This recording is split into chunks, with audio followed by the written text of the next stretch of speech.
आज Doubtnut app download करें। Doubtnut पर अपने सभी गणित, रसायन विज्ञान, भौतिक विज्ञान और जीव विज्ञान के डाउट्स का करो सफाया। बस प्रश्न की फोटो खींचो, एक ही प्रश्न को क्रॉप करो और तुरंत वीडियो सोल्यूशन पाओ। अभी डाउनलोड करें। प्रश्न दिया है, जब कांच की छड़ को रेशम के टुकड़े से रगड़ते हैं तो दोनों पर आवेश आ जाता है। इस प्रकार की परिघटना का वस्तुओं के अन्य युग्मों में प्रेक्षण किया जाता है। स्पष्ट कीजिए कि प्रेक्षण आवेश संरक्षण नियम से किस प्रकार सामंजस्य रखता है। हमें प्रश्न में पूछा जा रहा है कि जो ये परिघटना होती है इसमें यह किस तरह से हमारे आवेश संरक्षण के नियम से के समान है, उसको हमें बताइए बोल के। तो आइए हम इस प्रश्न का उत्तर देख लेते हैं। ठीक है, जैसे प्रश्न में बोला गया है, हम लोग कांच की छड़ और रेशम का टुकड़ा ले लेते हैं। ये हमारा कांच की छड़ हो गया, ये रेशम का टुकड़ा हो गया। ठीक है, अगर हम लोग सामान्य स्थिति में देखें, सामान्य स्थिति अर्थात जब हमने इन दोनों को रगड़ा ही नहीं है, ये दोनों अलग अलग रखे हुए हैं, तब ये दोनों एक अनावेशित है, अर्थात इसमें भी कोई आवेश नहीं है और इसमें भी कोई आवेश हमें नहीं मिल रहा है। ठीक है, क्योंकि हम लोग इसको किसी छोटे कागज के टुकड़े या किसी और चीज के पास लेके जाएंगे तो यह उसको अपने में चिपकाएगा नहीं, और इस तरह से इसमें भी होगा। ठीक है, अब अगर हम लोग इसको देखें तो ये बोल सकते हैं कि ये अगर दोनों ही अनावेशित रूप में है, अर्थात इन दोनों में जो नेट आवेश है यानी कि जो पूरा आवेश है, उस आवेश का मान अभी क्या है, यहाँ पे आवेश जो है वो शून्य है। ठीक है, इन पे कोई आवेश, इन दोनों के आवेश अभी शून्य है। ठीक है, अब हम लोग क्या करेंगे, इस कांच की छड़ को हम लोग रेशम के कपड़े पे इस तरह से रगड़ देंगे। ठीक है, ये हो गया हमारा कांच का छड़, इसको हम लोग यहाँ पे रगड़ देंगे।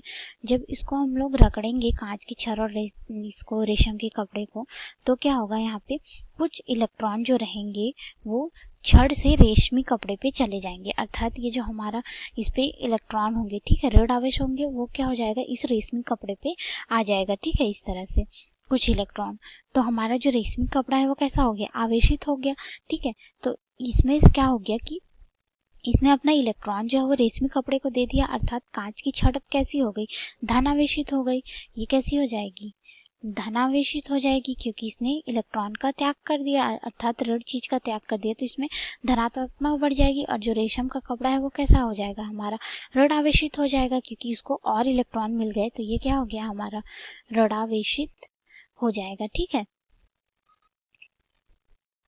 ये अब हमारा ऋण आवेशित हो गया। ठीक है, अब अगर हम लोग बात करें कांच की छड़ की, जो कि ये है धन आवेशित हो गया। ठीक है, और उसने रेशमी कपड़े को ठीक उतना ही ऋण आवेश दिया जितना ये धन आवेशित हुआ। ठीक है, हम ये कह सकते हैं, अर्थात दोनों में आवेश बराबर है। अगर हम लोग अभी भी इन दोनों का नेट आवेश देखें, ठीक है, इन दोनों का एक साथ में नेट आवेश देखें, तो क्या हो रहा है, यहाँ पे वह पुनः से नेट आवेश जो हमें क्या मिलेगा, शून्य मिलेगा। पुनः जो आवेश रहेगा वो कैसा हो जाएगा, वो शून्य हो जाएगा। क्यों, क्योंकि मान लेते हैं कि इसमें 10 ऋण आवेश है। ठीक है, यानी कि 10 इलेक्ट्रॉन है, तो इसमें क्या हो जाएगा, इसमें 10 जो है वो धनात्मक उतना ही आवेश हो जाएगा। तो इन दोनों को अगर हम लोग वापस से जोड़ेंगे तो क्या हो जाएगा, इन दोनों को अगर हम लोग वापस से जोड़ दें यहाँ पे, तो ये हो जाएगा धन 10 ऋण 10 बराबर शून्य, अर्थात इनमें नेट आवेश क्या हो गया, पुनः शून्य हो गया।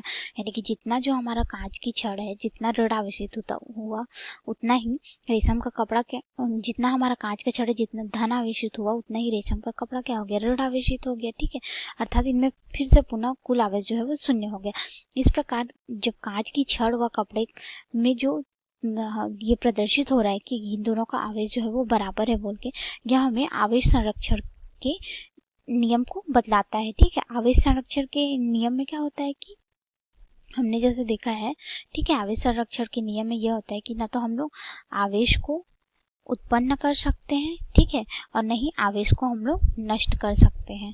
यह बस एक से दूसरे में स्थानांतरित होता है, जैसे कि अभी यहाँ पे कांच की छड़ से रेशम के कपड़े में स्थानांतरित हुआ, तो आवेश का सिर्फ स्थानांतरण होता है, ना तो हम लोग उसको उत्पन्न कर सकते हैं और न ही उसको नष्ट कर सकते हैं। ठीक है, तो इससे हमें यह पता चलता है कि और इन दोनों के एक साथ समायोजित होने से क्या होता है, पूरा आवेश जो रहता है, यानी कि नेट आवेश जो रहता है, कुल आवेश, उसका मान क्या हो जाता है, शून्य हो जाता है।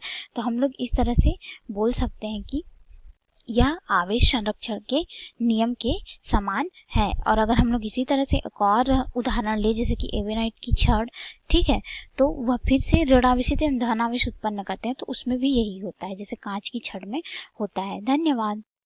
कक्षा 6 से 12वीं से लेकर नीट, IIT, JEE वो एडवांस के लेवल तक 1 करोड़ से ज्यादा छात्रों का भरोसा। आज ही डाउनलोड करें डाउटनेट ऐप या व्हाट्सएप करें अपने सारे डाउट्स 8400 400 400 पर।